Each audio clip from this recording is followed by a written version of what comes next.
Hello, everybody, and welcome to Right Here, Right Now, live Buffalo football talk presented by Forefathers Organics. I'm your host, Alex Brasky, alongside my co-host, Ajay Cybulski, here for the Batavia Daily and Livingston County News.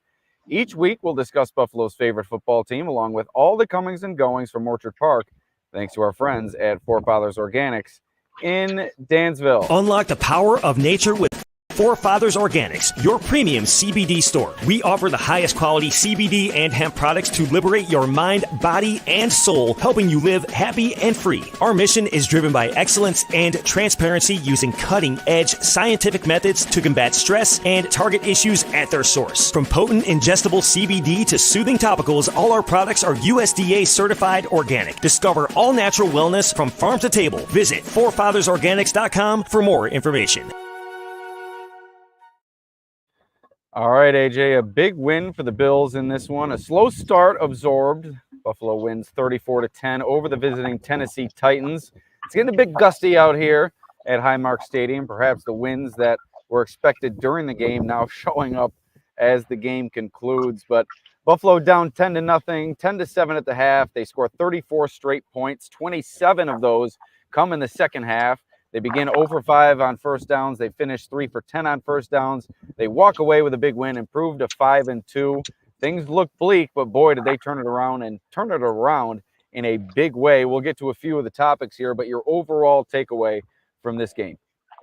Yeah, they handled business. That was one of my top storylines going into this matchup, was handling business, and they did that against an inferior team in the AFC. The Titans really had no life. Now, the slow start obviously was a major concern, and it felt bleak there for a minute, but the Bills collected themselves, got it together, and figured it out. But like I said, it's a team that you need to beat. You have to beat. Now you're looking at 5-2. The Dolphins lost today during the 1 o'clock window. The Patriots lost again today against the Jaguars. So that cushion in the AFC East continues to widen. And you got the Jets playing the Steelers tonight on Sunday Night Football, which you know how the Steelers are. It's never an easy game.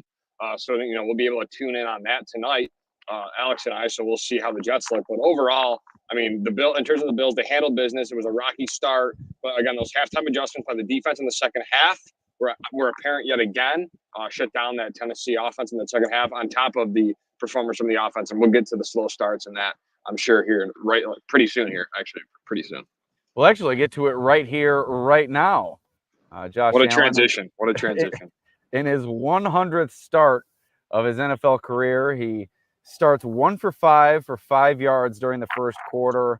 3 3-and-outs for the Bills to start this game. The first time this season they began the game with consecutive 3-and-outs, and it turned into 3 straight 3-and-outs for Buffalo. But like I said, Josh Allen and company turned things on in a big way. Buffalo totaled 90 yards right around there in the first half. They finished with 150 right around there in the third quarter. So you exceed your total yardage gained in 2 quarters in 1 quarter during the second half.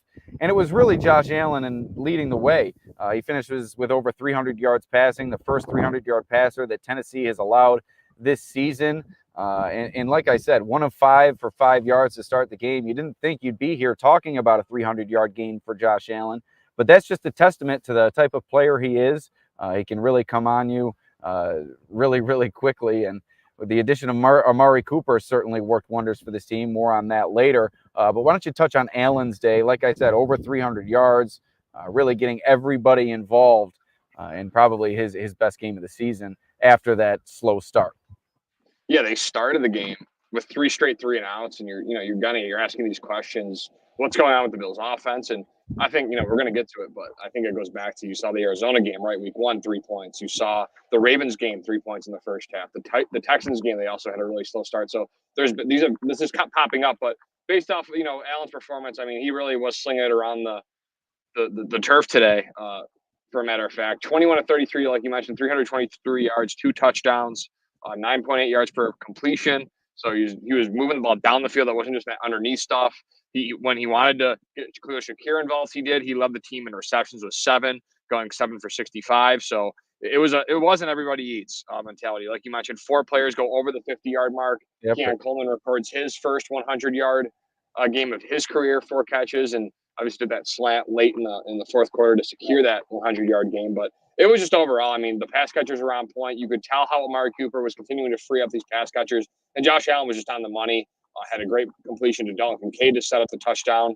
to start the fourth quarter. It was a great corner route, and then Ty Johnson finished that drive off with the touchdown. So overall, Allen was just on point, on the money, and he just looked like he was in control. And again, he finished this game with 3 carries for 1 yard. So it wasn't like the dual threat ability was there. It was just him standing in the pocket making the throws and reads. And Amari Cooper, as advertised in this one, kind of in the negative sense and the positive sense. His first target of the game results in a drop, leads to the Bills' first punt of the contest, but he came on strong just as Allen did throughout this game. 4 receptions, 66 yards, a touchdown. What a great response from Amari Cooper, and a soft-spoken individual. You heard him in the press conference after the game. He doesn't have much to say, but when he speaks, I think his words carry a lot of meaning, and you gain a lot from what he says. I thought he was illuminated a lot during his post-game press conference in terms of what happened on that touchdown, the communication between he and Allen, and maybe some communication with he and Keon Coleman, as Coleman may have helped him on the hot read there. But yeah, Amari Cooper comes in, and he was told that he was going to play in this game immediately when the Bills contacted him upon the trade. I know the Bills kind of slow played that, but he was as involved as I think you can expect a receiver to be. I'd like to see the snap counts, but in terms of his impact on the game, being on the field in important situations, and attacking his matchups, that touchdown that he had up the seam, that was against the safety. And forgive me, I think it was Carl Jones of News 4. Give me Amari Cooper against the safety and strike up the band. It's going to be a touchdown. I mean, the way that this guy can run routes, you saw him just leave that safety in the dust at the top of the route. This guy is a bona fide #1 wide receiver. He may not be one of the most elite receivers in the league. He's not a Justin Jefferson. He might not even be Devontae Adams caliber, but this is a player at the level that the Bills do not have on their roster, and we'll get to this in a second, but he's going to open up things for so many different players, and you saw it start today. Yeah, quite impressive for Amari Cooper to come over, drive over on Tuesday, get here, really start getting involved on Thursday. You know, he had his media availability on Wednesday, but didn't really do much. Right, didn't really do much on Wednesday even. You give him Thursday, Friday at practice, and he kind of figures it out. I think it just shows, you know, he said in the press conference, like, at the end of the day, man, like, it's just football, and I'm a wide receiver, and I play this position, and, like, it's just going back to work. And that's essentially what he did today. It was impressive. I thought the touchdown pass, you know, I saw Cooper lined up in the slot. I saw the favorable matchup. Obviously, the hot route by Cooper there, and he obviously knew the play because Allen said in the post-press conference that he was in the right spot on that reception. I thought just his ability to set up that safety and gain leverage and finish the play. I mean, Allen was looking at him the whole way, trusted his eyes, and just delivered a bullet to him. And you can see that trust when Allen has that guy, and when you have that guy in an offense that you can trust and can get open. And you saw, you know, the patience on that 27-yard completion later in the game where Cooper kind of found the soft spot in the zone. Allen hesitated a second because the Titans defenders were kind of converging, but then he found a tight little window to squeeze that ball in. And Cooper, you know, did the rest and got upfield for 10, 15 plus extra yards. So it was just an overall great performance from Cooper. And a guy just opens up everything for everybody else. His professionalism, the way he acted, you know, he scores a touchdown. I know you mentioned the press box. Doesn't even celebrate with Bills fans, just kind of, you know, walks away, runs to the sideline. But yeah, he was emphatic about the crowd support today. Talked about how, like, the Coop chant just felt a lot different. And it was a good overall day for Amari Cooper in his debut. Yeah, and his reaction after the touchdown, it looked like the fans wanted him to leap into the crowd, but he wasn't going to do that. However, afterward, during the press conference, he was asked about his impressions of Orchard Park, playing here in front of Bills Mafia, and he said he's played at a number of different places, obviously, one of those being Alabama, the University of Alabama, and you know how raucous it can get there on game days. And he said there was just something different about here in Orchard Park. He said it felt more hyped, and that's the sense you get from a lot of players that walk through the doors here. This crowd and this fan base are just something different. And for a player as soft-spoken and somebody who's not really wearing his emotions on his sleeve to come out and say that, I think speaks volume to the impact that the Bills fans have game in and game out. But you mentioned it earlier, the impact that he can have on other receivers. Keon Coleman, his first 100-yard game of his career, the first Bills receiver to go over 100 yards in a game this season. 4 players over 50 yards receiving. It was a struggle to get even one player over 50 yards receiving in a game for the Bills through the first 6 weeks. Keon Coleman, a huge game. Dalton Kincaid, a bunch of big catches, a few on third down that helped move the chains. And that's where you need Dalton Kincaid to come through. Obviously, you love the touchdown production, the red zone production and that. But Kincaid needs to become, like you say, that easy button on third down where Allen can just drop back and know he's going to have his man available. And he was a few times in that second half. So very encouraging for Dalton Kincaid. And that's just that everybody eats mentality that they've been preaching week in and week out since this season started. I think it worked through the first 3 weeks. Once you started to play some stiffer competition, you realized you needed some more talent along the outside. You go and get Cooper, and it's regenerated in his first game here. That's just what the doctor ordered for the Bills. And along with the 4 players over 50 yards receiving, all 4 with 20-plus yard receptions. So not only are you getting these players involved, you're getting them involved down the field and in big play scenarios. That's going to open up this offense. It's going to give more for defenses to consider, and it's just going to work wonders for this team overall as it moves forward under Joe Brady, who was close to having his feet held to the fire after that first quarter and first half. But fortunately for him, he and the offense turned things around over the final 2 quarters. Yeah, the Bills offense, I mean, it was just such a, different vibe in the second half. They came out firing. Defense gets to stop Dwayne Carter with a key tackle for loss in the 4th down there to start that second half. So the Bills offense is just connecting on all cylinders. And yeah, that it opens up, a lot for a lot of other people. I mean, Matt Collins today didn't do much. He had 0 catches, but only targeted 2 times. And I'm not saying that's more of a role for him, but I think that is more Yeah. of a suitable role for him. That should be Matt Collins' role. 2-3 Right. targets, maybe get him one in the red zone. Yep. You should not be featuring Matt Collins like we saw early in this season. Yep, and then like everything was showcased again, right? Dalton Kincaid, reliable on third down a couple times, finishes with a couple big catches. Khalil Shakir, you saw his yards after the catch ability on full display. Made a crazy juke on a linebacker in the middle of the field to get upfield, and also had a couple of wide receiver screens on that same drive. That was really the Khalil Shakir drive. It didn't end in 6, but Shakir was dominant on that drive. Amari Cooper, kind of that guy that was doing it all for the offense like a true number 1 does. And then Keon Coleman, you saw him, his ability wins on that slant route, takes it and breaks free. And you saw him, he probably wants that 50-50 ball back that was ruled a touchdown at first, but called back because he bobbled the ball. Oh, that's a catch he probably makes more times than not.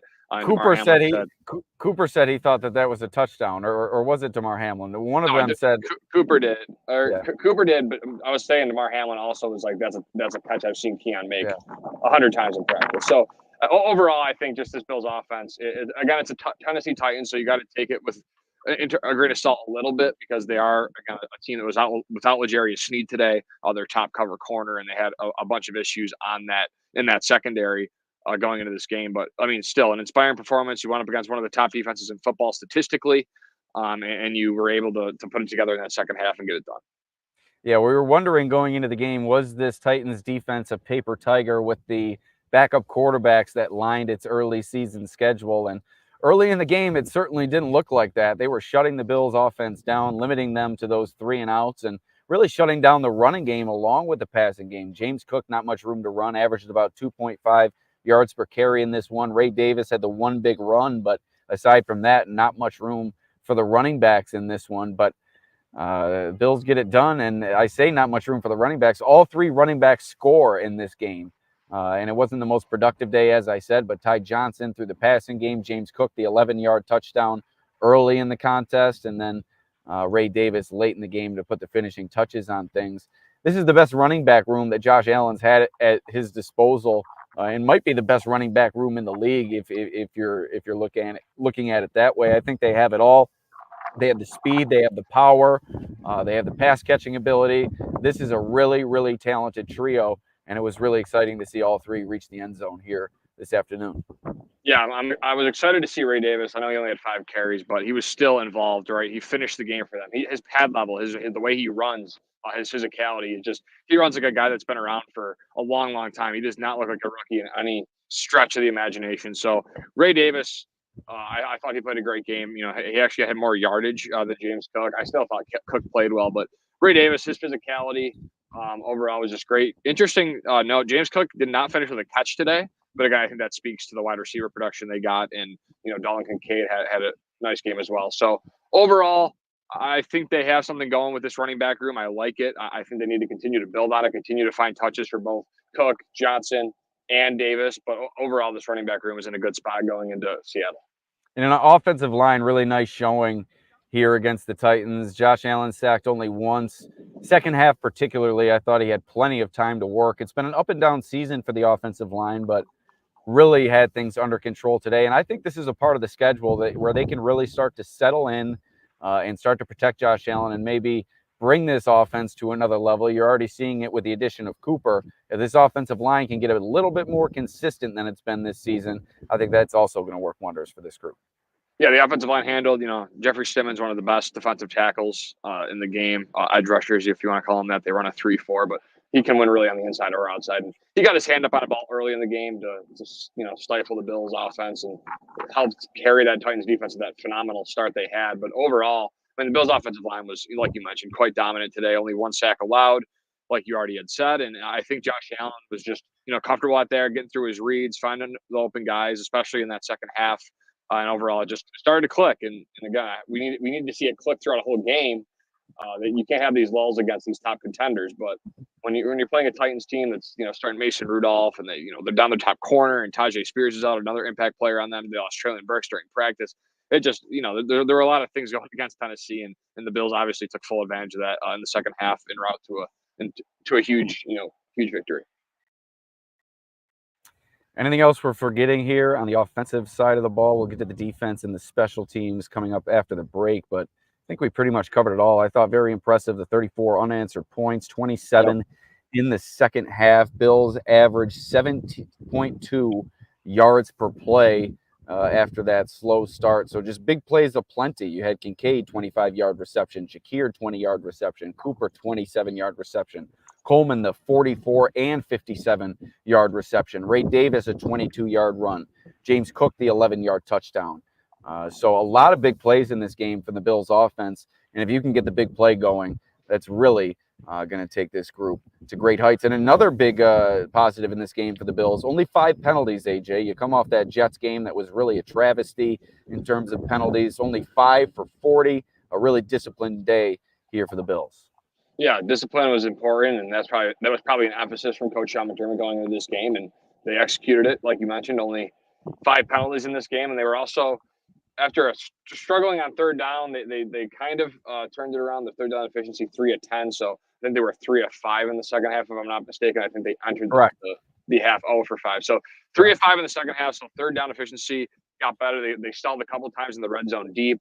Tyler Bass 2 for 2 on his kicks, plus 3 extra points actually. So again, I think this Bills team is in a good spot. 4 extra points. Sorry, I'm all over the place. 4 extra points and 2 field goals for Bass today. And before we get too deep, let's thank our sponsor, Forefathers Organics in Dansville.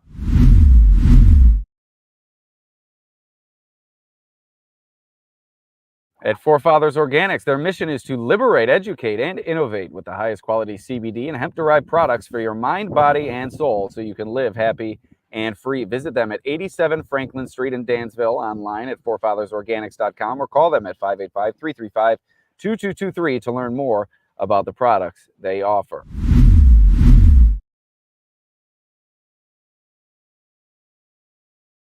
Comments, questions, concerns, be sure to comment on YouTube, comment on X. We'll be sure to read those on the air. Be sure to like, share, and subscribe the pod as well on the Daily News YouTube channel, anywhere you get your audio pods as well. We would appreciate the spreading of the wealth as we continue to grow things right here, right now. AJ, before we get to the defense, let's touch on Tyler Bass. A 2 for 2 day, both kicks 30 yards or less. 30 and 28 were his makes.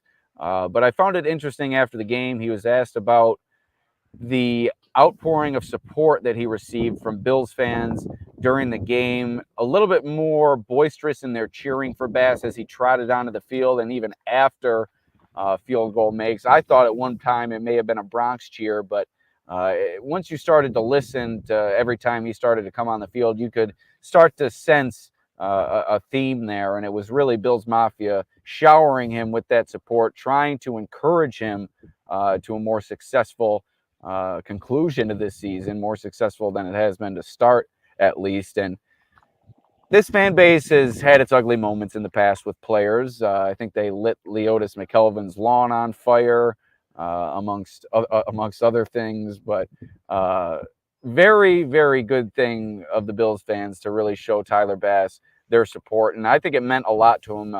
Maybe on the verge of tears is strong, but he was very emotional in the locker room after the game when he was asked about that. You could really tell how much that meant to him. Yeah, and it's got to be tough, right, for a kicker. Mentally, all that weight on you. Everyone says it's easy to be a kicker, and I understand you got to kick the ball through the uprights, but in reality, like a lot comes down to it. Like you could win or lose a game just based off one kick. So I don't know. I forget. I think it was Josh. I think it was the Bills Stat Muse guy that like spread this word about Bills Muse on Twitter at Bills Muse. He was the one that mentioned about like rallying around Tyler Bass when like the fans come on, or when he comes out there, the fans should rally and like cheer for him because he needs that support. And like you mentioned, I think Bass was well aware of that in the post game. I think it means a lot to him. Bills fans do need to rally around this guy. He's someone that we talked about it, during the day, Alex. Like, what are they supposed to do with him if it doesn't work out? You can bring in these veteran kickers or these guys that are not are available, but they're available for a reason. They don't really have any proven NFL kicking ability, and Tyler Bass has been one of the best kickers through his first couple of years, and now it's obviously the complete opposite at this point, in terms of how he's done in the big moments. So all in all, I think Tyler Bass. It's good to hear him talk about that emotional after the game. For a big win with his team, making all his kicks. And I think it means a lot to him. And I think Bills fans, maybe feel a little bit better about Bass today, even though he didn't have to step up for like a 40, 50-yarder. I think it's every game that goes by where we're not talking about Tyler Bass and his job security, I think is a good day for Bills fans. Not a great day for Sam Martin, 39.4 average punt on 5 punts. It was a bit windy out here, but I don't think enough to really impacted as much as it seemed to with Martin. I don't want to harp on it for too long. He's had a pretty good season, but not a great day for Sam Martin overall.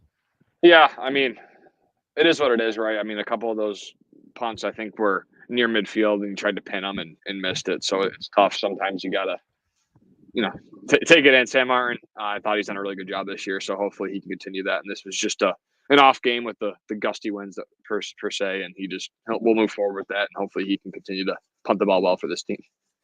Few injuries in this one. Curtis Samuel lost with a shoulder injury. Terrell Bernard lost with an ankle injury. Bernard returned to the sideline after he was declared out, but they obviously didn't let him go back into the game. It'll be interesting to see his status throughout the week. He's already been wearing that red non-contact jersey due to the pectoral injury that forced him out of the Bills' week 4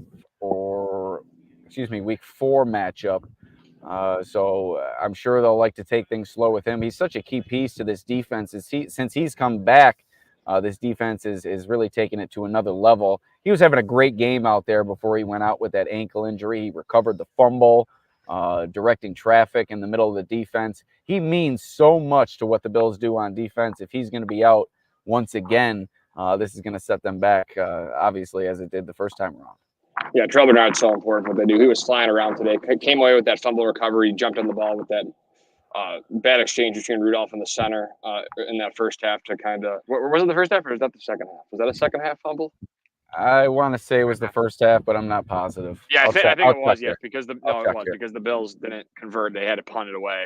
And after that, that's when I think Allen got sacked for 8 yards, and they missed it. So I think there was no points, but you can double-check that and confirm. But overall, I think Terrell Bernard's so important for what they do, and he's just a guy that flies around for this defense. He's a captain, right? He's a guy that plays fast, plays physical. He can tackle at all levels. He can play in coverage. He's a splash play guy. First half fumble. Yeah. So overall, I mean, he's important for what they want to do. It didn't look too bad. Like, he jogged back onto the field in his jersey. He was ruled out when this happened, so that was a good sign to see him in uniform still running out there. And hopefully it's just, if he does miss time, it's just next week, and he can get back to the field shortly because they do need him. And Taron Johnson, another player that really came through with a nice game in this one. Early in the game, he came away with that third down stop, knocking the ball away from Calvin Ridley. And I tweeted out, I don't think Taron Johnson gets enough love. A lot of people talk about how he's the best nickel cornerback in the game, the most physical nickel cornerback in the game. I think you can take that label away. I think Taron Johnson is simply one of the best defensive football players in the game. I think he's much more than just a nickel cornerback. He does so much more in that role for the Bills. And on that first drive, coming away with that pass breakup, just a few downs after he came away with that interception last game against the Jets. So this guy just continues to make an impact day after day, game after game. He and Terrell Bernard are the centerpieces of this Bills defense, and since they've returned, it's just worked wonders for this group. Yeah, he's taken his game, to another level, if that's even possible. I think Taron Johnson just he's so like involved in the system, and he's been here for so long that he doesn't really have to I know he still has to focus on the scheme and what he's asked to do, but he can just play his game with all the experience he's gathered over the course of his career with this team. And yeah, he's so special. He continues to make plays in the ball. He's a ball hawk. He's great in the run. We talk about it all the time on this show, and continues to do it, against the Titans here at home today. And elsewhere on defense, the Bills' pass rush really turned it up in this one. Maybe a slow start, weren't getting to Mason Rudolph early, but Greg Rousseau, 5 quarterback hits and a half sack. He ties the league lead, and correct me if I'm wrong on this. Did you see this, AJ? He ties the league lead for most QB hits by a single player in a single game this season. I'll confirm that in a second, but he finishes. I saw the tweet. I'll check it. I can grab it right now. But he just finishes with another fantastic game here, his first since week 1. But I think he's made an impact since then. He hasn't come away with the sack numbers and hasn't come away with as explosive of a performance as he had today. But, boy, he was all over the field, winning his one-on-one matchups, really embarrassing the Titans' offensive line at times and getting all over Mason Rudolph. Greg Rousseau, A.J. Epinesa, another sack, his 3rd in 2 weeks. And DeJuan Smoot really playing well, sustained that injury early in the year, but since he's come back, he's been a key piece to this defense.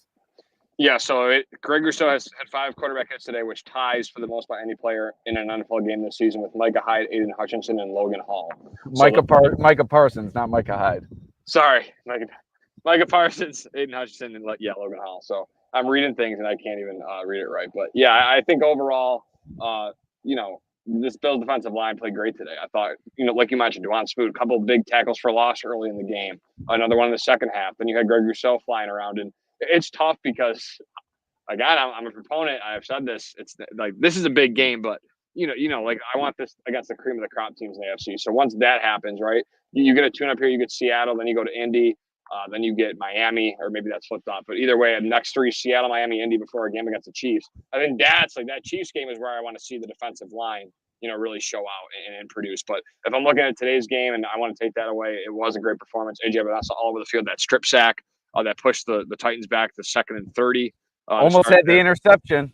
Almost had the interception as well. So AJ Epinesa, Greg Rousseau, making the plays. When Von Miller gets back into the fold here, that'll obviously also help what this defense wants to do up front. And again, Daquan Jones finished with the sack. So everyone involved today. And Dwayne Carter, yeah. The rookie, that 4th down stop. There's no Ed Oliver. He was on a milk carton in his return, but maybe just working his way back. But yeah, that big play by Dwayne Carter. Yeah, so everyone contributed today. It was an overall. Everybody ate on defense too. Everybody eats. Yeah, everybody eats on the defensive line today, and that's exactly what they did. You were eating in the press box today. It was your first game covering from the press box, and boy, you took full advantage. The Bills do a great job here with their press box meals, pregame, snacks, halftime meal. You took full advantage, and hey, I don't blame you. I did as well. Yeah, I got the eggs and what did I have? Eggs, bacon, and some fruit. Little fruit. Fruit, great grapes and strawberries. Yep. And then for lunch, I had chicken sandwich, chicken wings, barbecue meatballs, mac and cheese, a little bit of each. So yeah, it was phenomenal food for the first time being in there. It was it matched matched my expectations. Great, great overall environment in there, and it's cool. I've never been in M&T Bank, so like the crowd noise was so unique. And he says M&T Bank, the M&T Bank Club on the tunnel side of the Bills Stadium. That's where the press box is. Yeah, and we're sitting in there, and I didn't realize. I knew it was kind of sound, reductant, but I haven't been in there when I'm usually in the crowd, like in the elements when I'm here. So when I was inside, I'm like, wow, like that was it was crazy how you could tell it was loud when it got loud, but it still was not even close to what it is to be out there in that crowd. Yeah, it wasn't completely quiet. When you sit next to Mookie Hawkins during a game, you're gonna have plenty of conversation, plenty of great conversation. Mookie's our man and it was great to have all three of us in there chopping up some ball during what was an interesting game at the start, but what turned into a laugher and a Bills victory. But I think we pretty much touched on everything, AJ. Bills in control in the AFC East, 5-2, heading into that matchup on the road at Seattle, 4:05 next week. Still a lot to be solved on this team. They're nowhere near perfect, but I think that's going to be the case for this team throughout the year. There's going to be some bumps in the road during the courses of games, during the course of the season, and it's just going to be about how they respond, and boy, did they respond well today during the second half. Yeah, 5-2. AFC East continues to stink. Like I said, Jets, Steelers tonight. So we'll be sure to tune into that one. That's a big game for both teams. And then the Seahawks, huge victory today over the Falcons. I know it was 34-14 last time I checked. So I know they won that game. I'm just not sure the final score. But yeah, the Seahawks dominated the Falcons today. That was a bit of a shocker, I'd say. So yeah, the Seahawks aren't a team to walk over. They got a lot of talent. DK Metcalf, Jackson Smith and Jigba, Noah Fant, Tyler Lockett, Kenneth Walker, Zach Charbonnet. I mean, they have a lot of pieces on that offense. So it should be a fun matchup in Seattle next week. All right, before we get out of here, let's thank our sponsor once again, Forefathers Organics in Dansville. Unlock the power of nature with Forefathers Organics, your premium CBD store. We offer the highest quality CBD and hemp products to liberate your mind, body, and soul, helping you live happy and free. Our mission is driven by excellence and transparency, using cutting-edge scientific methods to combat stress and target issues at their source. From potent ingestible CBD to soothing topicals, all our products are USDA certified organic. Discover all natural wellness from farm to table. Visit forefathersorganics.com for more information. All right, AJ, that's going to do it. Your final reflections from your first time covering a game here. Was it everything you thought it would be? Was it more than you thought it would be? And what are you looking forward to now? What's the next thing you want to check off? Super Bowl? Super Bowl? Yeah. No, taking it one day at a time. It's just, like I'm like Sean McDermott, just one day at a time with the players. So I just take everything one day for what it is. And no, it's just like watching football. No matter where I am and the Bills are playing, I'm always in tune. So whether it's at home here in the crowd in the press box, it's Bills football at the end of the day. And it's been, Josh Allen's been here for so long. It's kind of watching the same story over and over again. Even when they're struggling in that first half, you just feel like they're not going to be stopped. They're eventually going to pull through. So that's what they did today. All right, they're shutting the lights off on us here at Highmark Stadium. I guess that's our cue. We'll get on out of here. For AJ, I'm Alex. We'll see you next time.